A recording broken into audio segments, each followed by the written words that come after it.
বিয়েবাড়ি গিয়ে অসুস্থ হয়ে যাওয়ার কারণে বৌভাতের দিন সকাল থেকে মানে একদম উঠতেই পারিনি বলতে পারো। এসেছি তো 4:30-র সময়, তারপরে এসে ঘুমিয়েছি, উঠেছি একেবারে 8:30টায়। 8:30টার সময় উঠে বাসি কাজ নাতা ঝাঁটা দিয়ে স্নান টান করে ঠাকুর পুজো করে আবারও কুটুর দুটো খেয়ে আবারও ঘুম। মানে সবসময় যেন মনে হচ্ছে ঘুমায় আর শরীরের মধ্যে একটা ভেতরে অস্বস্তি ভাব কাজ করছে। মানে সবসময় মনে হচ্ছে বমি বমি হবে। তো সেই কারণে বৌভাতের দিন আর কিছুই করতে পারিনি, কোনো ভিডিও তোমাদের সঙ্গে শেয়ার করতে পারিনি। দুপুরে কোনো রকম দুটো রান্না করেছিলাম, খেয়েছিলাম, আর রাতে আবার বৌভাতে গিয়েছিলাম। রাতে বৌভাতে ঠিকঠাক মোটামুটি খাওয়া দাওয়া করেছি। তারপর আজকে হচ্ছে বৌভাতের পরের দিন। আজকে শরীরটা বেশ ভালো আছে, তবে পুরোপুরি ভালো নয়। যাই হোক, একদিনের আনন্দ করতে গিয়ে এতটা ভুগতে হবে সেটা কিন্তু ভাবতেই পারিনি। আসলে এরকম কিন্তু কখনোই হয়নি। হয়তো প্রচণ্ড পরিমাণ গরম থাকার কারণে বা শরীরের কোনো খামতি ছিল, সেই কারণে এতটা সমস্যা হয়ে গেছে। তো যাই হোক, এটা ছিল বৌভাতের পরের দিন। সো হ্যালো এভরিওয়ান, শুভ সকাল বন্ধুরা, কেমন আছো তোমরা? আশা করছি সবাই খুব ভালো আছো, আর আমরাও বেশ ভালো আছি। আমি আলপনা, আমার নতুন আরও একটি ব্লগে তোমাদের সবাইকে জানাই অনেক অনেক স্বাগত আর অনেক অনেক ভালোবাসা।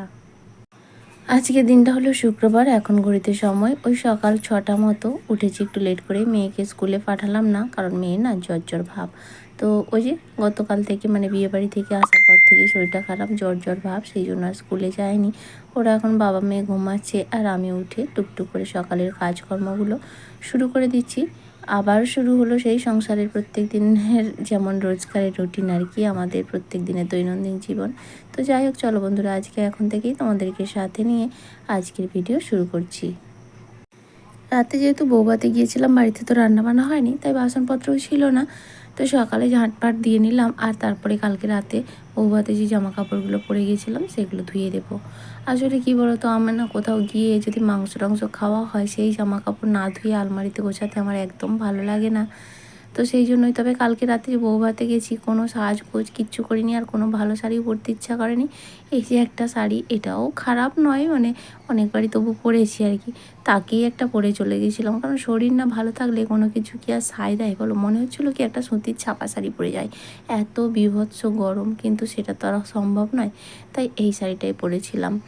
আর মেয়েও পরেছিল একটা হালকা পাতলা জামা, মেয়েকেও বলেছিলাম যে ওটা পরিস না। হালকা পাতলা বলা ভুল, তবে হ্যাঁ, বিয়ে দিতে গিয়েছিলো লেহেঙ্গা পরে, কিন্তু এবারে আর লেহেঙ্গা পরেনি বৌভাতের দিন। আসলে কী বলো তো, আমরা তো পাড়া প্রতিবেশীর লোক, অতটা সাজগোজ ভালো লাগে না। আত্মীয়দের বিয়ে হলে তখন যেন একটু সাজগোজের আমেজ থাকে, তবে বিয়ে দিতে যাওয়ার ব্যাপারটা একটা আলাদা, সেখানে একটা অন্য জায়গায় যাব, সেই জন্য তখন আলাদা। যাই হোক, ওদিকে জামা কাপড়গুলো কাচা ধোয়া করে নিয়েছি, তারপর স্নানটা করে নিলাম একেবারে আর কি, কারণ অর্ধেক ভিজে গেছিলাম আর এত গরম লাগছিলো, তাই স্নান করে নিলাম। আর এখন তো 2-3 বার করে স্নান হয়ে যাচ্ছে, জানো তো, কী বলবো আর বন্ধুরা।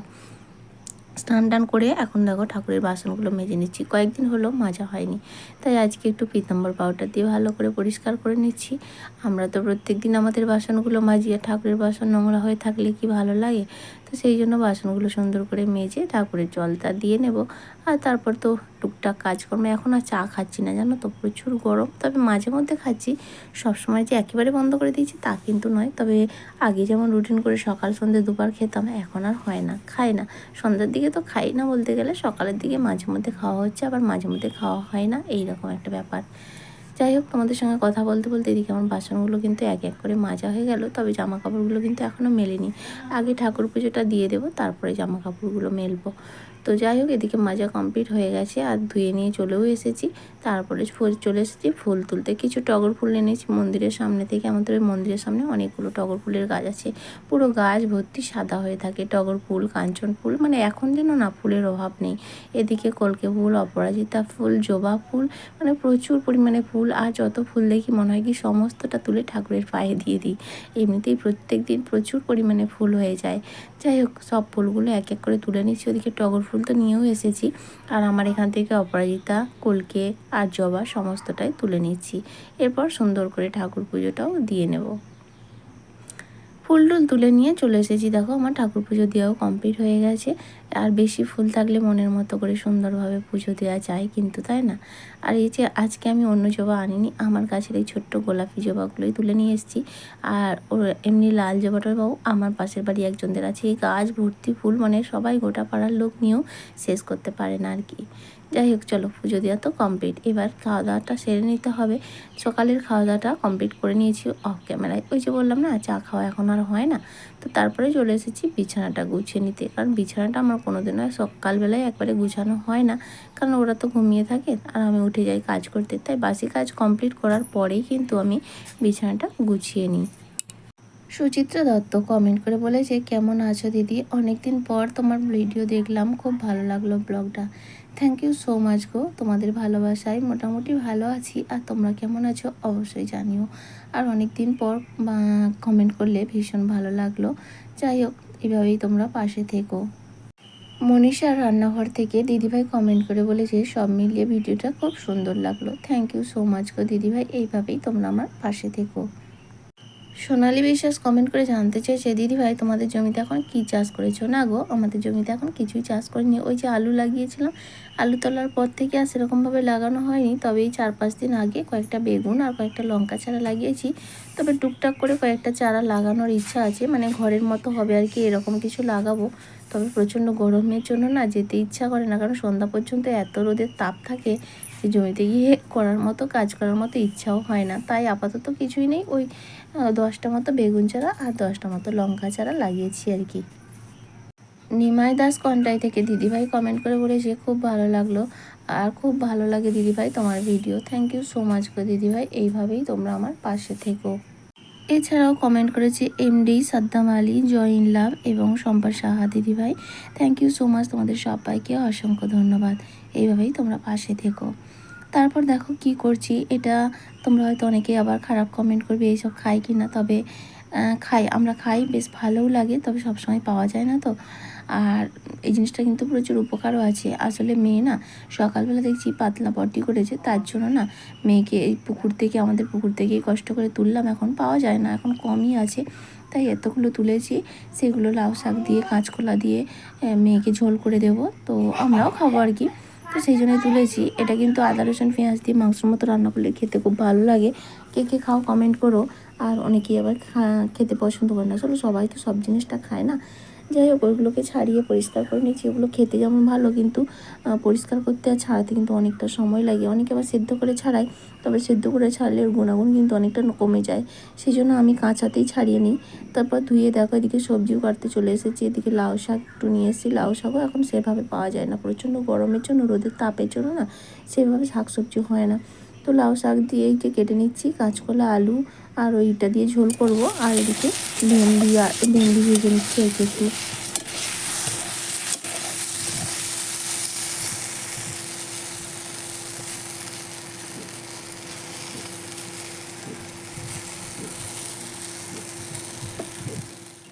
অফ ক্যামেরায় রান্নাবান্না কমপ্লিট করে খাওয়া দাওয়া সেরে নিয়েছি। আর এখন বাজে 2:30টা মতো।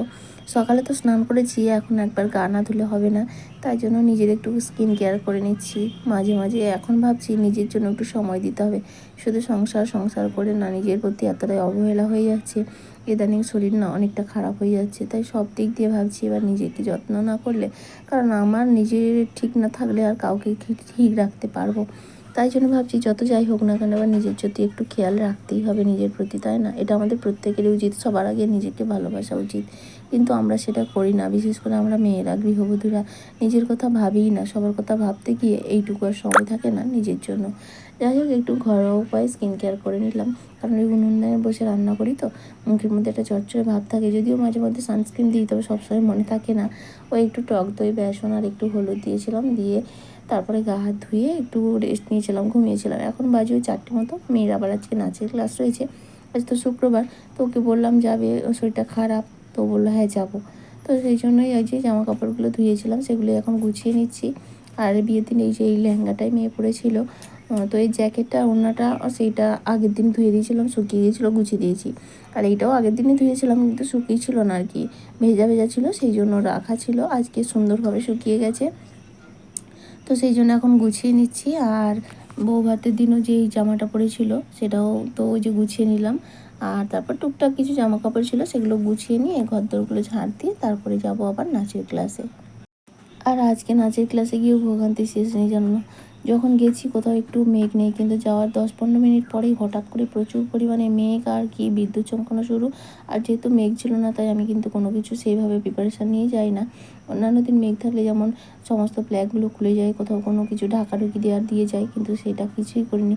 তো ভীষণ চিন্তায় পড়ে গিয়েছিলাম। তারপর আবার পাশের বাড়ির একটা ভাসুরের মেয়েকে ফোন করে তাকে বলে এগুলো করে দিতে, চাবি কোথায় আছে বলে দিতে, সে করে দিয়ে গেছিলো।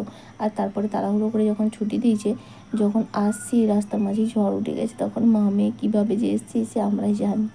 যাই হোক, হঠাৎ করে এরকম মেঘ উঠলে না ভীষণ অসুবিধা হয়ে যায়। তো যাই হোক, এদিকে দেখো জামাকাপড়গুলো আমার গোছানো হয়ে গেলো। খুব বেশি জামাকাপড় ছিল না। আর এত গরম কি বলবো বন্ধুরা, দুবার তো হয়েই গেছে স্নান।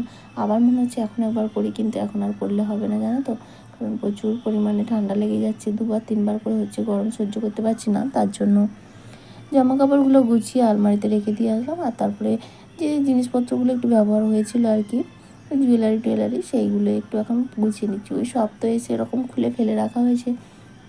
আর বউ ভাতের দিন বললাম না কোনো কিছুই করতে পারিনি, তো সব কিছুই পড়েছিল। এখন আবার জায়গা মতো গুছিয়ে দিই, নাহলে আবার কোনো সময় প্রয়োজন হলে তখন যদি না গুছিয়ে রাখি পাওয়া দুষ্কর হয়ে যাবে। সবসময় তো কেনা আমাদের পক্ষে সম্ভব নয়।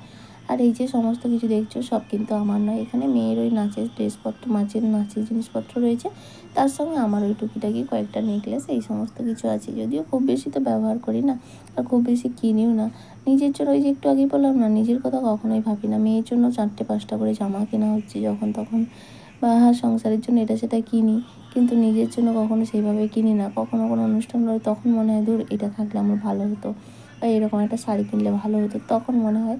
কিন্তু অন্য সময় মনে হয় ধুর কী হবে, কিনে পরে থাকবে। তাই আজকে এবারে বিয়েবাড়ি যাওয়ার সময় ভাবছিলাম এবার কয়েকটা শাড়ি কিনবো। নতুন নতুন অনেক রকম কখন উঠছে না এখন, তো সেরকম কিছু কিনে রাখবো ভাবছি। কখন কোন অনুষ্ঠান হঠাৎ করে পড়ে যায়, তখন আমাদের তো এরকম হয় না যে অনুষ্ঠান পড়লেই নতুন কিছু কিনতে যাবো, সেটা তো আর হয়ে ওঠে না, তাই না? তো যাই হোক, এদিকে সমস্ত কিছু কিন্তু তোমাদের সঙ্গে কথা বলতে বলতে গোছানো হয়ে গেল। আর সব জিনিসগুলো যদি টিপটাপ করে গোছানো থাকে, আমার মনের মধ্যে একটা শান্তি থাকে। আর আমি যেন নিশ্চিন্ত থাকি যে আমার সমস্ত জিনিসপত্রগুলো গোছানো। আসলে পরিষ্কার পরিচ্ছন্ন গুছিয়ে গাছিয়ে কাজ করতে আমার ভীষণ ভালো লাগে। আর গোছানো থাকলে জিনিস নিতেও সুবিধা, খুঁজতেও সুবিধা। তখন আর অন্যান্য জায়গায় হাতড়াতে হয় না যে কোথায় আছে। দেখা হচ্ছে অনেকটা সময় পরে। এরপর নাচের ক্লাস থেকে ফিরে এসেছি, ঝড় বৃষ্টিও থেমে গেছে। তারপরে কারেন্ট আসছে। ঝড় আসার সঙ্গে সঙ্গে তো কারেন্ট চলে যায়। এইমাত্র কারেন্ট আসলো, এখন বাজে 8:30 মতো। এবার রান্না বসাবো। আজকে তো আর দুবারে রান্না করিনি, রান্না বসাবো। মেয়ের দিয়ে একটু পড়ে নিল কারেন্ট আসার পর। আর এখন এই যে দুপুরের বাসনগুলো ধোয়া ছিল সেগুলো গুছিয়ে নিচ্ছি, তারপরে রান্না বসাবো।